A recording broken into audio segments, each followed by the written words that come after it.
Marcus Wellington sat in his big leather chair at the Golden Crown Club. This was the most expensive club in New York City. Only very rich people could come here. The walls were covered with gold, and everything looked fancy. Marcus was 35 years old and had more money than most people could ever dream of. He made his money from computer companies and was now worth billions of dollars. Every Friday night, Marcus met his rich friends at the club. They would drink expensive wine, smoke cigars, and play poker. Tonight was just like any other Friday night. Marcus wore a suit that cost more than what most people make in a year. His watch was worth more than a house. He looked at his friends and smiled. He felt like he was better than everyone else. "I won another business deal today," Marcus said, putting his cards on the table. "Made $10 million in just one phone call." His friends nodded and clapped. They were used to hearing Marcus talk about his money. Marcus never talked about love, family, or feelings. He only cared about money and winning. Richard, one of his oldest friends, took a drink of his wine. "Marcus, you have everything. Money, cars, houses, but you don't have a wife or children. Don't you want a family?" Marcus laughed loudly. "Family, love? That's all fake, Richard. People only pretend to love each other for money. I'm too smart to fall for that trap. Marriage is just a business deal where someone always loses." The other men at the table looked at each other. They knew Marcus had a cold heart. He had dated many women, but he never loved any of them. He would buy them expensive gifts, take them to fancy places, but never let them get close to his heart. When they wanted more than just money and gifts, Marcus would send them away. "You don't believe in love at all?" asked James, another friend. "Love is for weak people," Marcus said, shuffling the cards. "Smart people like me know that everything has a price. Everything can be bought and sold." Richard picked up his phone and showed Marcus a news story. "Look at this, Marcus. Read this story and tell me what you think." Marcus looked at the phone screen. The story was about a woman named Sarah Mitchell. She was 28 years old and had 7 children. Her husband had died 6 months ago in an accident at his job. Now Sarah was pregnant with her 8th child and had no money. The story said she worked 2 jobs but still could not pay for food and rent. The family was going to lose their home soon. "This woman is about to be homeless with 7 kids and 1 more baby coming," Richard said. "She needs help badly." Marcus looked at the photo of Sarah. She looked tired and sad, but she was holding her children close to her. Even though she looked poor, Marcus could see she loved her children very much. "So what?" Marcus said, giving the phone back to Richard. "Poor people have problems. That's not my problem." Richard smiled in a way that made Marcus feel uncomfortable. "I have an idea for you, Marcus. You always say love can be bought, right? You say any woman will marry you for money." "Of course," Marcus said. "Money can buy anything, including love." "Then I have a bet for you," Richard said, leaning forward. "I bet you $1 million that you cannot make this woman and her children really love you. Not just pretend to love you for money, but really love you from their hearts." The other men at the table became very quiet. They all looked at Marcus to see what he would say. Marcus laughed again, but this time it sounded mean. $1 million. That's the easiest money I'll ever make. This poor woman will do anything for money. Her kids will love anyone who gives them food and toys. But there are rules, Richard continued. You have to marry her. You have to live with her and all her children for 6 months. And at the end of 6 months, they have to really love you. Not fake love, real love. Marcus thought about this. $1 million was not a lot of money to him, but he loved winning bets. He had never lost a bet in his life. This seemed too easy. 6 months, Marcus asked. 6 months, Richard said. Do we have a deal? Marcus stood up and shook Richard's hand. Deal. This will be the easiest $1 million I ever made. That woman and her kids will love me so much, they won't want me to leave. All the men laughed, but some of them felt bad for the woman and children. They knew Marcus had a cold heart. They wondered if this bet would hurt innocent people. Marcus didn't care about that. He only saw dollar signs and another chance to prove he was smarter than everyone else. He had no idea that this bet would change his life forever. Sarah Mitchell sat on her old couch and looked around her small apartment. The paint on the walls was old and falling off. The windows had cracks in them. The heater did not work well, so the apartment was always cold. But this was home for Sarah and her 7 children. Now even this poor home was about to be taken away. Sarah was 28 years old, but she looked older because of all her worries. Her husband Tom had died 6 months ago when a wall fell on him at his construction job. Since then, Sarah's life had become very hard. She was pregnant with their 8th child, and her belly was getting bigger every day. The baby would come in 3 months. "Mommy, I'm hungry," said little Lucy. Lucy was only 3 years old. She pulled on Sarah's old dress and looked up with big, sad eyes. Sarah's heart broke a little more. She looked in the kitchen, but there was almost no food left. Just some bread and a little bit of milk. She had to make it last until tomorrow, when she got paid from her job at the store. "We'll eat soon, baby," Sarah said, picking up Lucy and holding her close. But Sarah did not know how she would feed all her children tonight. The other children were doing their homework at the kitchen table. Emma was 14 and the oldest. She tried to help take care of the younger kids. Then there was David, who was 12, the twins Jake and Josh, who were 9, little Michael, who was 6, Tommy, who was 5, and baby Lucy. Emma looked at her mother and saw the worry in her eyes. "Mom, what are we going to do?" Emma asked quietly so the little ones could not hear. Sarah looked at the red paper on her door. It was an eviction notice. This meant they had to leave the apartment in 1 week if they could not pay the rent money. Sarah owed 3 months of rent, $1,500. She worked at a grocery store in the morning and cleaned offices at night, but it was not enough money. "We'll figure something out," Sarah told Emma, but her voice was shaking. She did not know what they would do. Where would 8 people live with no money? Just then, someone knocked on the door. Sarah was scared. Maybe it was the man who owned the building coming to kick them out early. She walked slowly to the door and looked through the small window.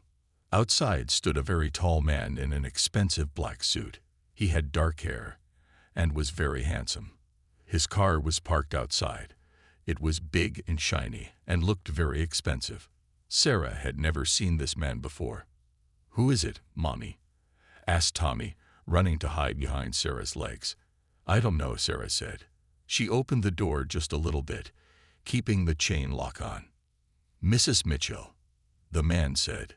His voice was deep and smooth. "My name is Marcus Wellington.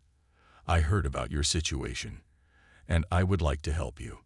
Sarah looked at this rich man standing at her poor door. Something felt wrong. Why would a rich stranger want to help her family? "I don't understand," Sarah said. "How do you know about us? What do you want?" Marcus smiled, but his smile did not reach his eyes. "I work with charities that help families in need. May I come in so we can talk?" Sarah did not want to let him in, but she also did not want to be rude. Maybe he really could help. She needed help so badly. "Please wait," Sarah said. She closed the door and turned to Emma. "Watch the kids," she whispered. Then she took off the chain and opened the door wide. Marcus walked into the small apartment. He looked around at the old furniture, the broken things, and the 7 children staring at him.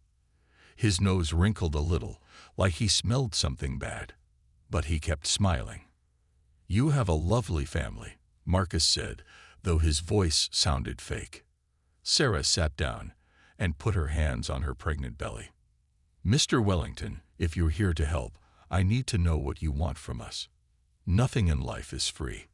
Marcus sat down on the old couch. He looked at Sarah and saw how tired and worried she was. He saw the children watching him with big, scared eyes. For just a second, he almost felt sorry for them. But then he remembered the bet and the $1 million. "Mrs. Mitchell, I have a business offer for you," Marcus said. I think it could solve all your problems. Sarah's heart started beating fast. She looked at her hungry children and the eviction notice on the door. She knew she was about to hear something that would change everything.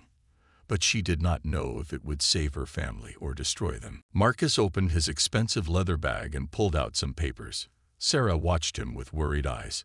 The children were still staring at this strange rich man in their poor home.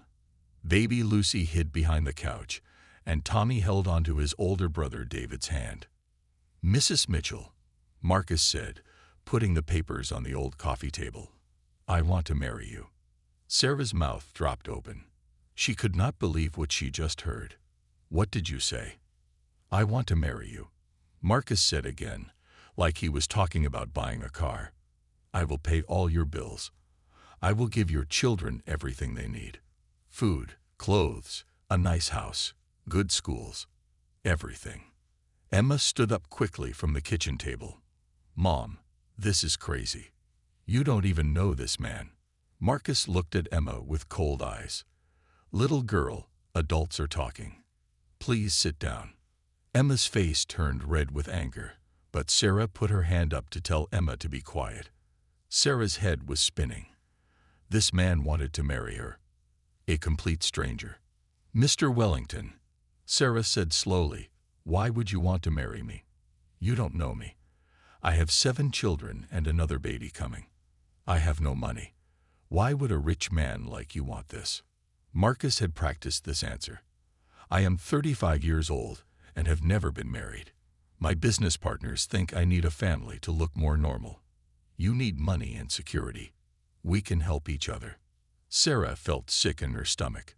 So this would be a fake marriage, just for business. Not fake, Marcus said. Real marriage with real papers. But yes, it would be for business reasons. I will take care of you and your children.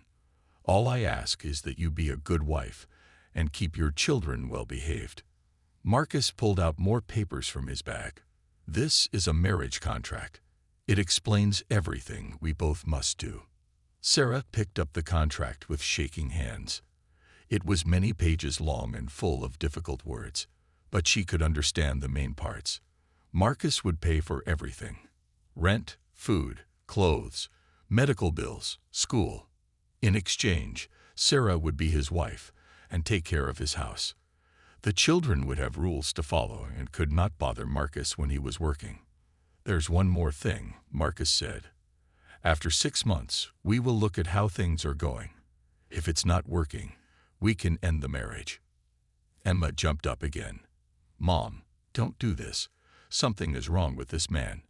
Normal people don't get married like this. Sarah looked at her smart daughter. Emma was right. This felt very wrong. But then she looked around the apartment. She saw the eviction notice on the door. She heard little Lucy's stomach making hungry sounds. She felt her unborn baby moving inside her. What happens to my children if I say no? Sarah asked. Marcus shrugged his shoulders. That's not my problem. But I heard you're about to lose this place. Where will you go with 7 kids and no money? Sarah started to cry. She felt trapped like a mouse in a corner. This man was offering to save her family, but something about him felt dangerous. He talked about marriage like it was buying something at a store. He looked at her children like they were just problems to solve. I need time to think, Sarah said. You have 1 hour, Marcus said, looking at his expensive watch. I have other things to do tonight. If you say no, I'll find someone else to help. Emma sat down next to her mother. Mom, please don't do this. We'll find another way. We'll ask the church for help, or maybe the government. Sarah wiped her tears. She had already tried asking everyone for help. No one had enough money to save them. The church could only give them food for a few days. The government said they had to wait months for help. Sarah looked at Marcus. He was checking his phone and seemed bored, like he didn't care what happened to her family. This scared her more than being homeless. If I sign this, Sarah said, you promise my children will be safe and have everything they need. They'll have more than they've ever had, Marcus said. Nice house, good food, new clothes, better than this place. Sarah closed her eyes and thought about Tom, her dead husband. "I'm sorry, Tom," she whispered. "I don't know what else to do."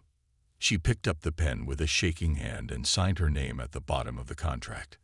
Emma started crying and ran to her room. The other children looked confused and scared. Marcus smiled and put the papers back in his bag. "Good choice, Mrs. Mitchell. We'll get married next week. Pack only what you need. Everything else, I'll buy new." As Marcus walked out the door, Sarah felt like she had just sold her soul to save her children. She didn't know if she had just saved her family or destroyed them forever. 1 week later, Sarah and her 7 children stood in front of Marcus's huge house. It was the biggest house any of them had ever seen. It had tall white walls, big windows, and a garden that looked like a park. 3 expensive cars were parked in the driveway. The house was so big that their old apartment could fit inside it 10 times. "Wow," whispered Tommy, holding Sarah's hand tight. "Is this really where we're going to live?" Sarah nodded, but she felt scared instead of happy. The house looked beautiful, but it felt cold and unfriendly, just like Marcus. Marcus opened the front door. He was wearing another expensive suit and looked at them like they were bringing dirt into his clean house. "Come in," he said, "but take off your shoes first. I don't want mud on my floors." The children took off their old shoes and walked into the house with wide eyes. Everything was white and gold and shiny. The furniture looked like it belonged in a museum. There were expensive paintings on the walls and crystal lights hanging from the ceiling. "Don't touch anything," Marcus said sharply when little Michael reached toward a pretty vase. "These things cost more money than you can imagine." Emma rolled her eyes and whispered to David, "What's the point of having nice things if no one can touch them?" Marcus showed them to their rooms upstairs. Each child got their own bedroom, which was bigger than the room 3 of them used to share in the old apartment. The beds were soft and covered with clean, white sheets, but the rooms felt empty and cold, like hotel rooms. "Here are the rules," Marcus said, standing in the hallway. "You will wake up at 7 every morning. Breakfast is at 7:30. You will eat quietly and then go to school. When you come home, you do homework in your rooms. Dinner is at 6. After dinner, you go to your rooms and stay quiet." Sarah looked at Marcus with surprise. "But children need time to play. They need to run around and have fun." "They can play in their rooms," Marcus said. "This house has expensive things everywhere. I don't want anything broken." Marcus pointed to a part of the house with big doors. "That is my office and my bedroom area. No children are allowed there. Ever. If I find any of you in that area, there will be trouble." The children nodded, but they looked scared and confused. In their old home, they could go anywhere and play everywhere. Now they felt like they were living in a fancy prison. At dinner that night, everyone sat at a long table that could fit 20 people. The food was delicious, better than anything they had eaten in months. There was chicken, vegetables, bread, and even cake for dessert. But everyone ate in silence because Marcus was reading his phone and looked angry whenever someone made noise. Little Lucy dropped her fork, and it made a loud sound on the floor. Marcus looked up with mean eyes. "Pick that up," he said coldly. "And be more careful. This is not your old home where you could be messy." Lucy started to cry quietly. Sarah wanted to comfort her daughter, but she was afraid of making Marcus more angry. After dinner, Marcus went to his office and closed the door. Sarah helped the children get ready for bed, but they all seemed sad and confused. "Mommy," Lucy said when Sarah tucked her into the big bed, "I don't like it here. Can we go home?" Sarah's heart broke. "This is our home now, sweetie. We have to try to make it work."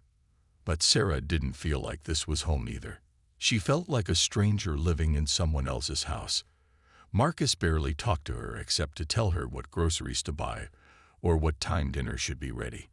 He never asked about the baby growing in her belly. He never asked how she was feeling or if she needed anything.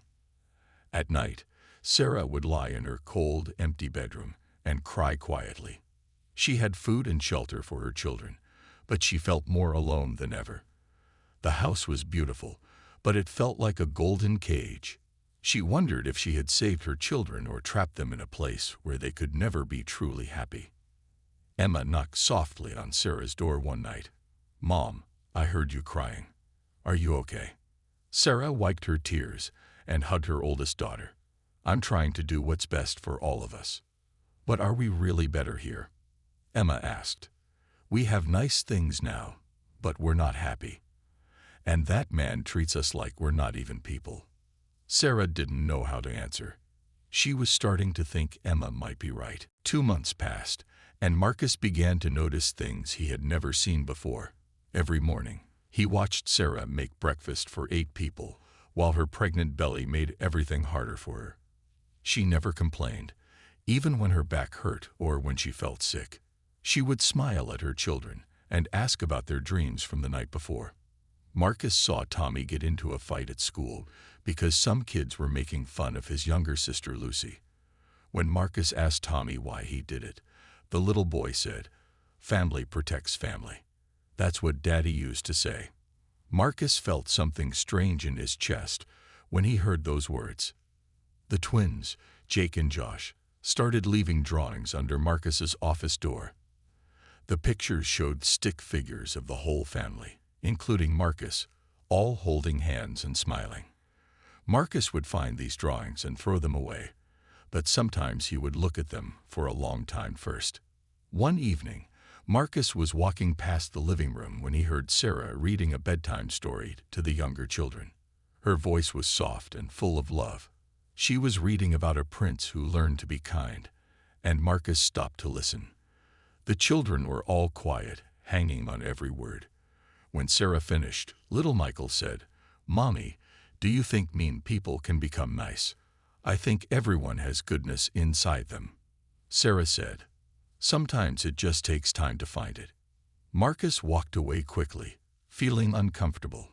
These people were supposed to be just part of a bet, but they were starting to make him feel things he didn't understand.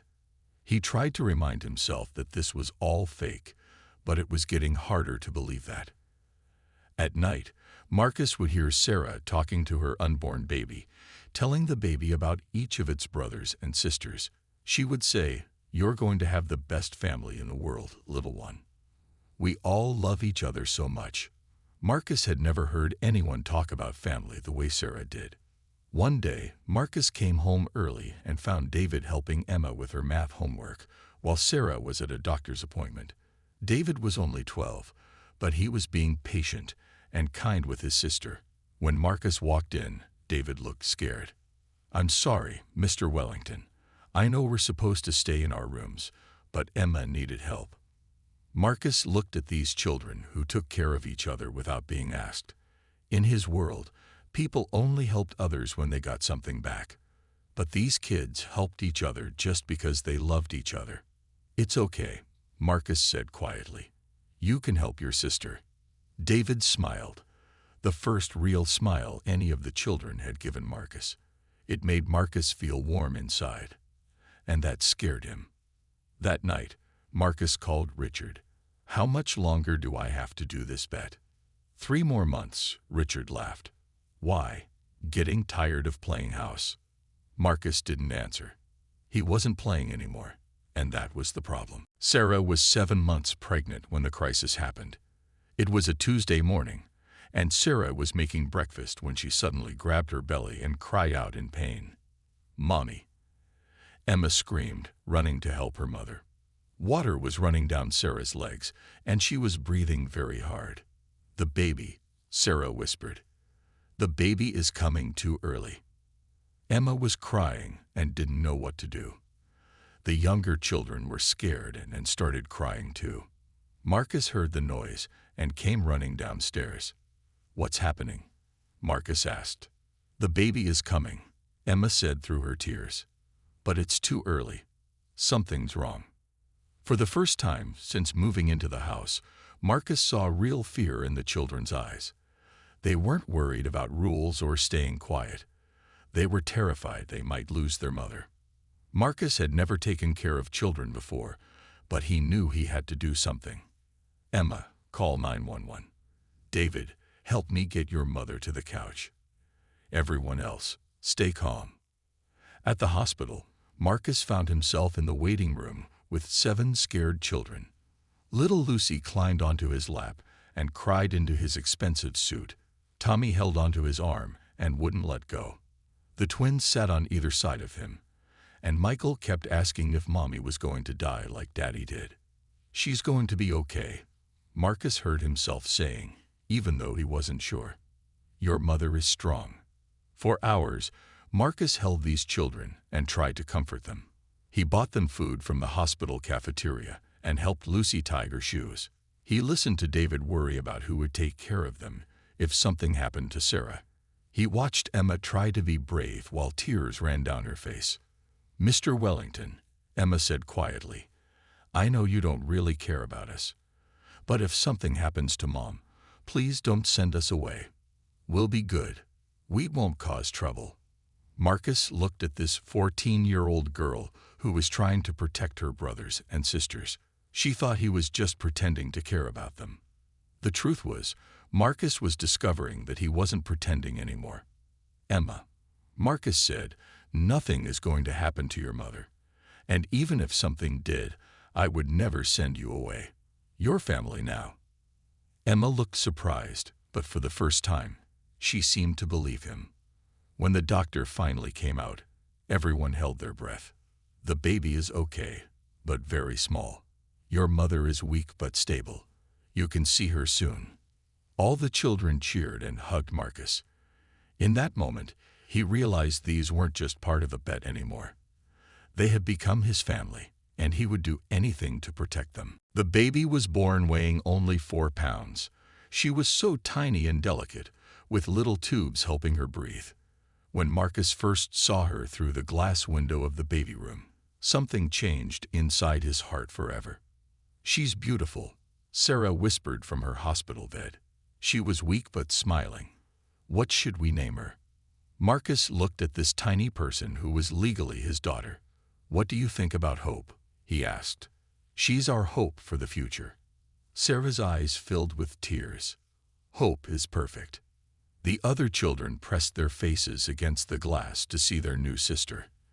They made promises to protect her and teach her everything they knew.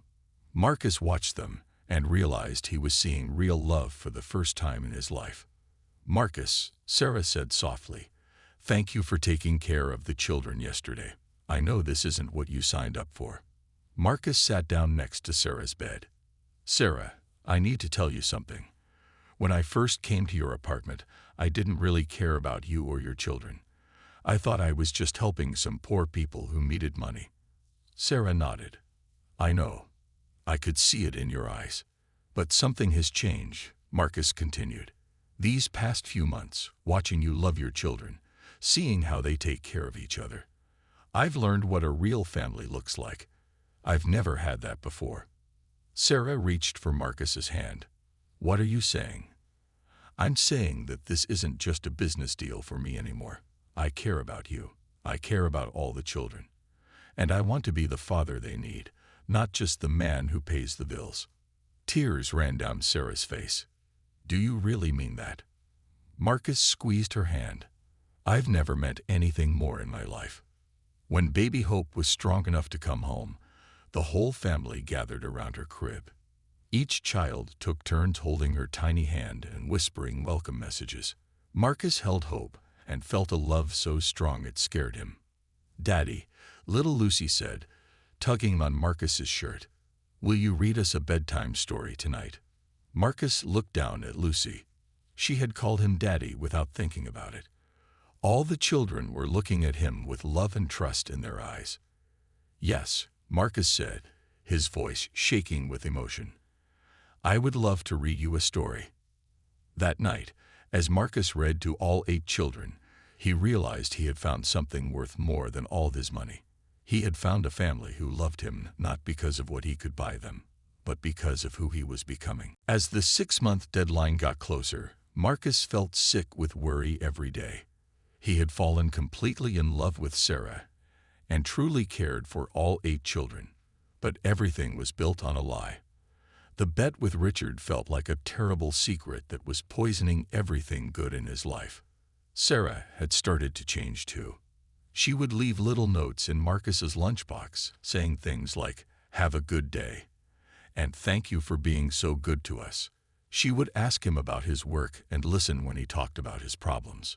Sometimes Marcus would catch her looking at him with soft eyes, and he wondered if she was starting to have feelings for him too. The children now called him Dad without being asked. They would run to him when they got hurt, ask him to help with homework, and beg him to play games with them. Baby Hope would only stop crying when Marcus held her. She would grab his finger and smile like she knew he was her daddy. But the guilt was eating Marcus alive. Every kind word from Sarah felt like a knife in his heart. Every time one of the children said, "I love you, Dad," Marcus wanted to confess everything. Richard called Marcus 1 week before the 6 months were up. "So, how's your fake family?" Richard laughed. "Ready to collect your $1 million. "Richard, I need to tell you something," Marcus said. "I don't want the money anymore." "What? Why not? Did you lose the bet?" "No, I didn't lose. But I can't take the money. These people, they're not fake to me anymore. They're my real family." Richard laughed harder. "Marcus, you're getting soft. It was just a bet. Take the money and move on." But Marcus couldn't move on. That night, he sat in his office and stared at the contract Sarah had signed 6 months ago. Tomorrow, he could end the marriage and walk away. Or he could tell Sarah the truth and risk losing everything he had come to love. Marcus made his decision. He had to tell Sarah about the bet, even if it meant she would hate him forever. The next morning, Marcus asked Sarah to meet him in the garden while the children were at school. Sarah came outside carrying Baby Hope, smiling because she thought Marcus wanted to spend time with them. "Sarah, I have something to tell you," Marcus began, his voice shaking. "Something terrible." Sarah's smile faded. "What's wrong?" "The reason I married you, it wasn't because I wanted to help your family. It was because of a bet." Marcus told Sarah everything. About the poker game, about Richard's challenge, about the $1 million. He watched Sarah's face change from confusion to hurt to anger. "So this whole time, we were just a game to you?" Sarah asked, tears starting to fall. "At first, yes," Marcus said. "But Sarah, I swear to you, that changed. I love you now. I love all the children. This family is the best thing that ever happened to me." Sarah stood up, holding Hope tight. "How can I believe anything you say? How do I know this isn't part of the game too?" "Because I'm telling you the truth now," Marcus said desperately. "I could have taken the money and never told you. But I can't live with this lie anymore." Sarah was crying hard now. "You made my children love you. You made me start to trust you, and it was all fake." "It's not fake anymore," Marcus said. "Please, Sarah, let me prove to you that my love is real." But Sarah was already walking back to the house, carrying the baby and crying. Marcus had never felt so afraid in his life. He might have just lost the only family he had ever loved. That evening, Marcus sat alone in his office, waiting for Sarah to tell them to leave. The children were confused because Sarah had been crying all day, and Marcus looked like someone had died. Finally, Sarah knocked on his door. When she came in, her eyes were red from crying, but she looked calmer. "Marcus, I need to tell you something too," Sarah said, sitting down across from his desk. Marcus looked up, expecting her to tell him to get out and never come back. "I knew about the bet," Sarah said quietly. Marcus felt like the world had stopped spinning. "What?" "I knew about the bet from the beginning," Sarah continued. "My friend Jessica works as a waitress at your club. She heard you and your friends talking that night. She called me and told me everything before you came to my apartment." Marcus couldn't speak. His mouth was open, but no words came out. "So why did you marry me?" Marcus finally asked. Sarah wiped her tears. "Because I saw something in your eyes that told me you could become the man my family needed, even if you didn't know it yet. I was gambling too, Marcus. I was betting that you had a good heart buried under all that money and coldness. But you knew I was using you, Marcus said, still shocked. Yes, but I also knew my children needed a father, and I needed someone to help me raise them. I thought maybe we could both get what we needed, even if it started as a lie. Sarah stood up and walked to the window. These 6 months, I watched you change. I saw you learn to love my children. I saw you become the father they needed. I saw you become the man I could love. You love me? Marcus asked. Yes, Sarah said simply. I love the man you became, not the man you were when you walked into my apartment. Marcus got up and went to Sarah. So what happens now? Now we decide if we want to stay married for real, Sarah said. Not because of a contract or a bet, but because we choose to be a family. Marcus took Sarah's hands in his. I choose you. I choose all of you, forever. Even when the children are loud and messy. Sarah asked, smiling through her tears. Especially then, Marcus said. The next day, Marcus called Richard and told him he wouldn't be collecting the $1 million. Instead, he donated the money to help other single mothers who needed support. You're crazy, Richard said. You won the bet. Take the money. I did win, Marcus said, looking at his family playing in the garden. I won something worth more than money. I won a family who loves me. 2 months later, Marcus and Sarah had a real wedding ceremony in their backyard. All 8 children were part of the wedding party. Baby Hope slept peacefully in Sarah's arms while they said their vows. I promise to love you and your children forever, Marcus said to Sarah. Not because of any contract, but because you taught me what love really means. And I promise to love the man you've become. Sarah said back, thank you for proving that people can change when they open their hearts. As they kissed, all the children cheered.